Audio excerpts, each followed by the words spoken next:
Today we start talking about maximization and minimization. In fact, the great mathematician Euler had once remarked that nothing in this universe goes on without something being maximized or minimized. So, this is a very important topic, a subject which is also close to my heart, and so we are going to really talk about what do I mean by a minimum and minimizer.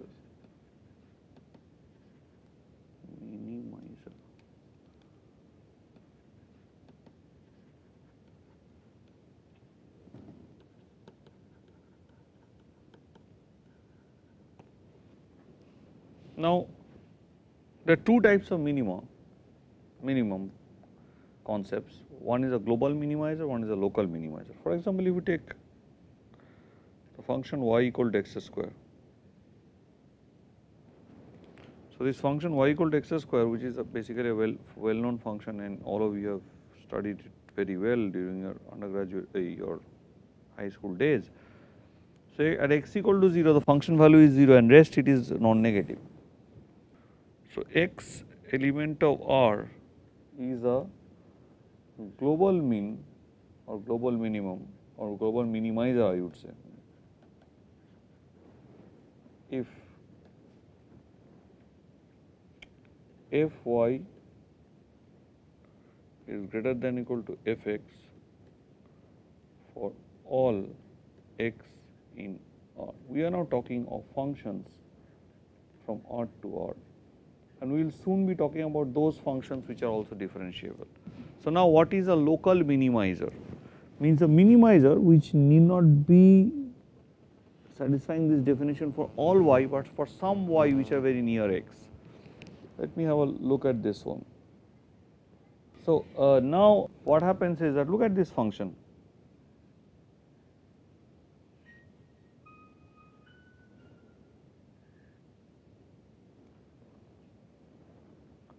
Now, here look at this particular point. So, let us call this as the point x. Now, if look at this point which we call this as the point z, the function value at the point z is obviously less than the function value at x. So, what we have is f of z is strictly less than f of x. So, which means that f of x is not minimizing the function over whole of R. So, what does it do? But there seems to be a valley. So, valley talks about a minimizer, a mountain, hill, summit talks about a maximizer, which you can form your definition of maximizer exactly in the similar way, only changing the signs. So, this implies that x is not a global minimizer. So, we call these points minimizer, and the functional value at that point as a minimum value. For a global minimum, we say the function fx value at fx is a global minimum value of the function. We do not really talk about local minimum values. So, we just talk about the local minimizer. So, x naught is not a global minimizer.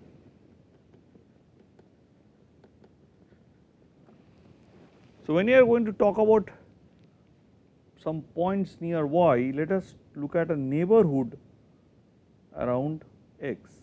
So, this neighborhood, say I say x plus delta and x minus delta. Then what happens if you observe that for all y that is lying in this neighborhood, this open set, we have that f of x is less than or equal to f of y. So, this is called a global, a local minimizer. So, x is a local minimizer.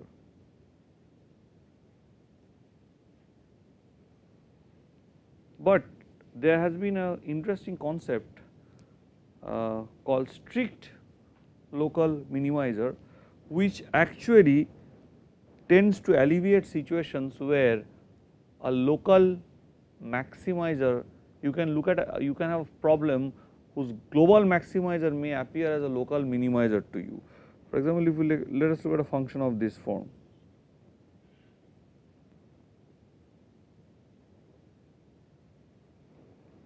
Now you take point x equal to 0, then you can easily see it is the global maximizer of this function. But if you take a small neighborhood around it, then the function value is equal, everything is equal to 0. So it does satisfy this definition of a local minimizer. So in this case, some people can mistake x equal to 0 as a local minimizer, which it is by definition, but its more important and intrinsic property is that it is a global maximizer. So to alleviate this sort of problems, there is this notion of strict local minimizer.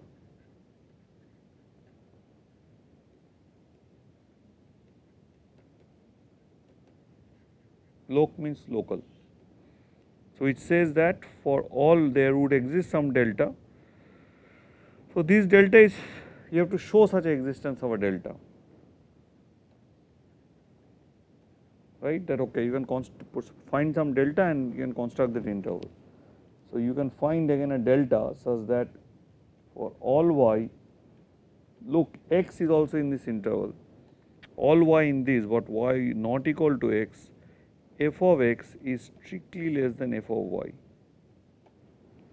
Then we call a strict local minimizer. For example, here x equal to 0 is actually a strict global minimizer. So there is no chance of this sort of anomalies. So when you have this concept. Now how do I characterize a minimizing point if the function is differentiable? That is the next question, because we tend to work more with differentiable functions. What we have not shown you, but we will show in the exercise, that every differentiable function is continuous, but every continuous function need not be differentiable. This is something you keep in your head, you keep on repeating in your head, and you should be able to tell this to anyone even if you are blindfolded under a shower. So now, so if I have f from R to R and x be a local minimizer,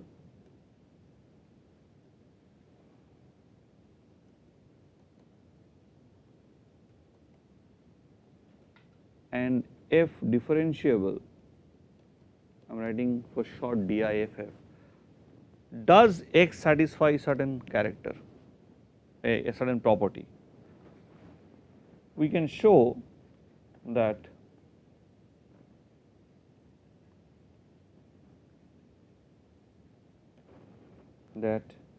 f dash x would always be equal to 0.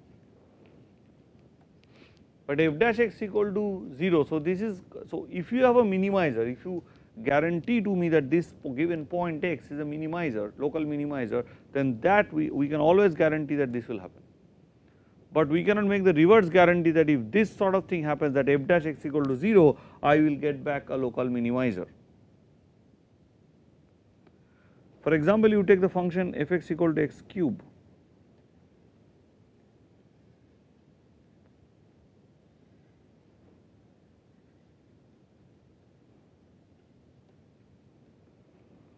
So find, so first to check whether a point really is a minimizer, let me first try to find out which points satisfy this. So such points, any point which satisfies this is called a critical point.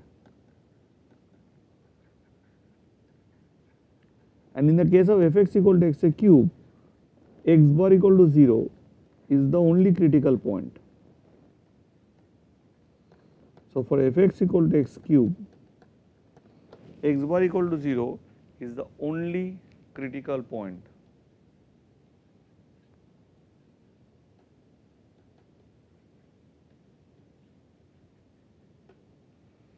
But you see, x bar equal to 0 is not a minimizer, not the maximizer, it is just a critical point.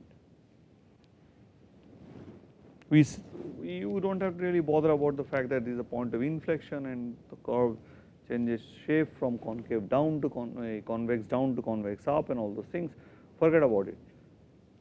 So here you have the case that f dash x equal to 0 does not translate into the fact that x is a local minimizer. So when does it translate into the fact that x is a local minimizer? So we have to now talk about sufficiency conditions. So this condition that you have seen is necessary conditions, is necessary.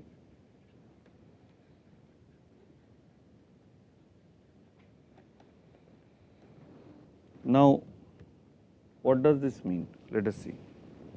What I will show is that you need additional information about the derivative of f in order to ascertain whether this given x which you have found to satisfy f dash x equal to 0 is a local minimizer or not. You can tell a similar story for local maximizers, but I am just keeping myself to local minimizers. Possibly I am comfortable with it, but people can also, economists for example, would try to think in terms of maximizers. So, here it is very important for people in economics, this part, and of course in engineering. So, here let us look at this case very well. Now, if f, so now I calculate at the critical point the second order derivative, and if this is greater than 0, then we say this implies that x bar is a strict local minimizer.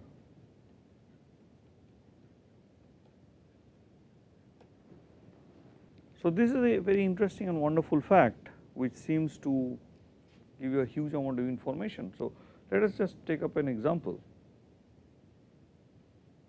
very simple one, a quadratic function.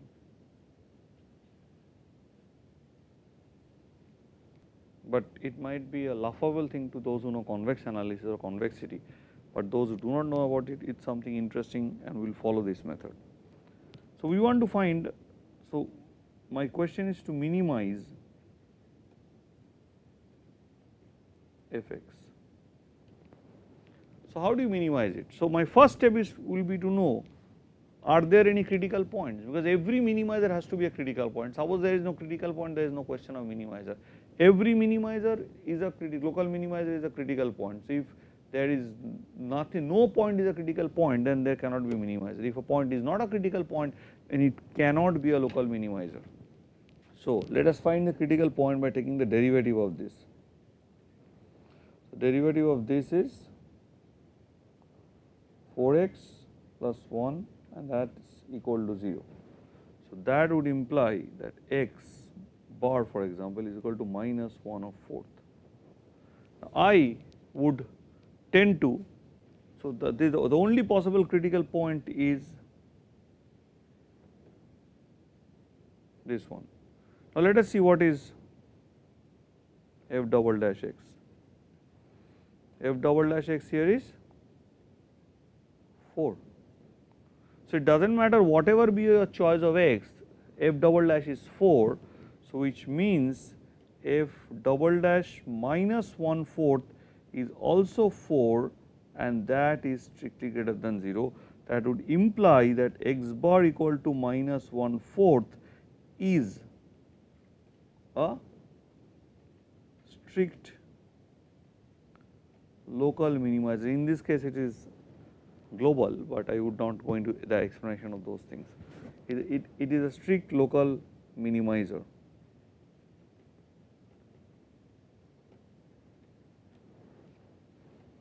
Does every function have only one local minimizer or one global minimizer and only one point which can satisfy the global minimizer? No. For example, you take fx is equal to sin x,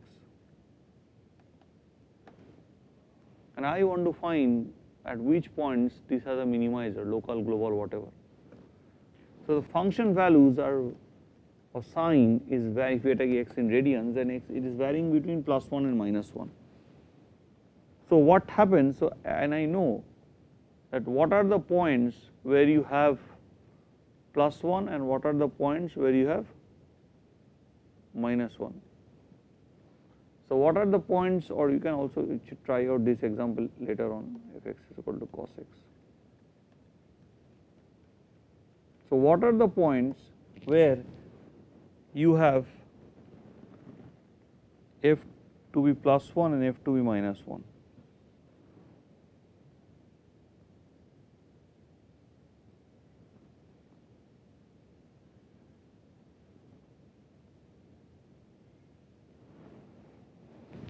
This is pi by 2,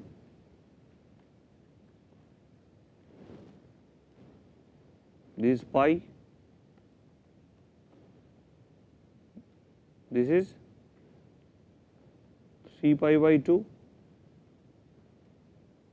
Of course, this is again come back to 0 in 2 pi, and then 2 pi plus another phase of pi by 2. So, you know what is it, 5 pi by 2. So, if you know, and similarly, so the points, so what are the points of maximizer and what are the points of minimizer? Here it will be again 3 pi plus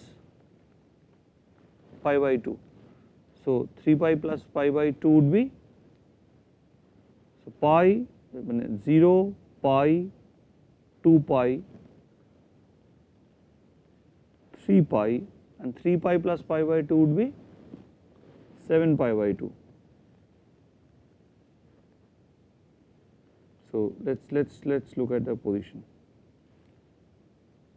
So, the global maximizing value is 1, global maximum value, and global minimum value is -1.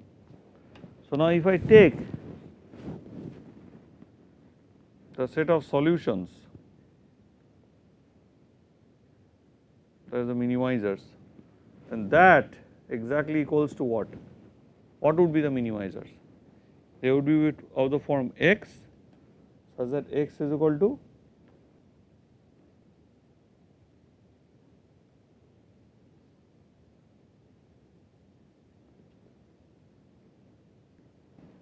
so if you of course, so you have infinite such minimizers now, countable in fact, n equal to 0, that gives you 3 pi by 2, n equal to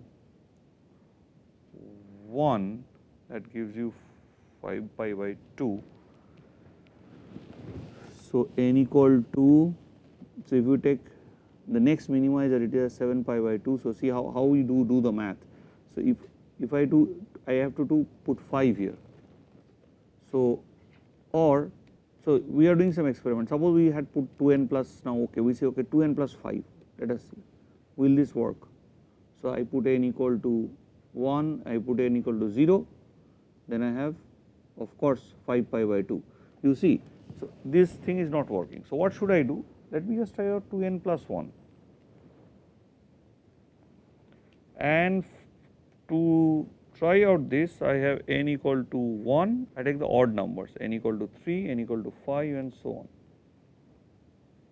So, if I put n equal to 1 and I am getting 3 pi by 2, n equal to 3 I am getting 7 pi by 2 and so on. So, these are the points of global minimizers. So, these are global minimizing points.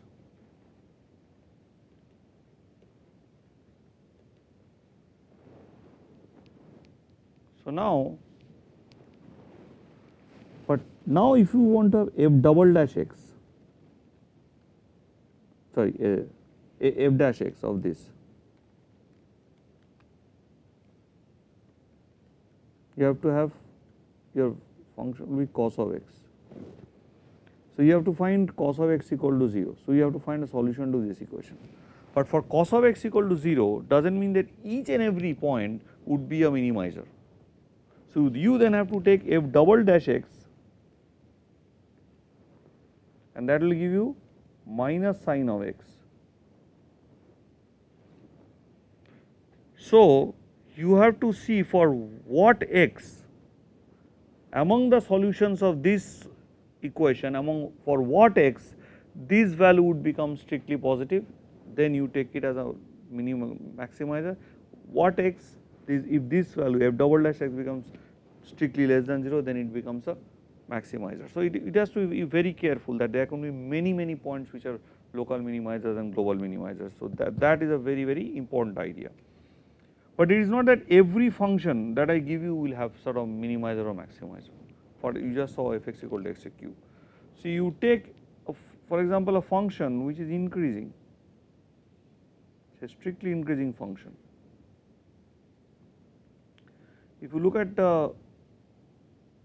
draw a tangent to this curves, this functional curve or the graph of the function at any point, and if you look at the the tangent of this, the slope of this tangent, where we calculate tan alpha, and you know that from your high school that this slope is nothing but the derivative. So, then you would see that when f is strictly increasing,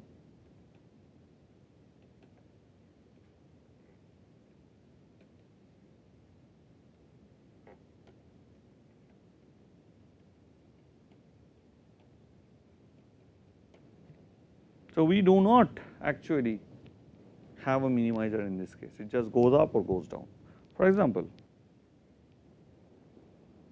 so if we take a linear function which is strictly increasing, let us see what happens. Suppose I take a linear function f(x) is equal to 2x, then you see f dash x is strictly bigger than 0, because f dash x is equal to 2. So, you cannot find a maximizer or minimizer of linear functions. So, this is something which you also have to keep in mind. So, with this I am closing my discussion of maximization and minimization. This is a very short discussion. Now, for example, you can try out this f(x) equal to tan x.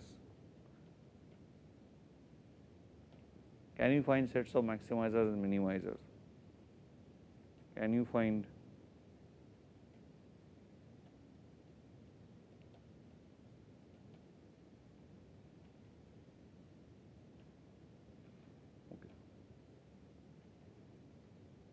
in the next talk we are going to talk about a magical thing called the mean value theorem.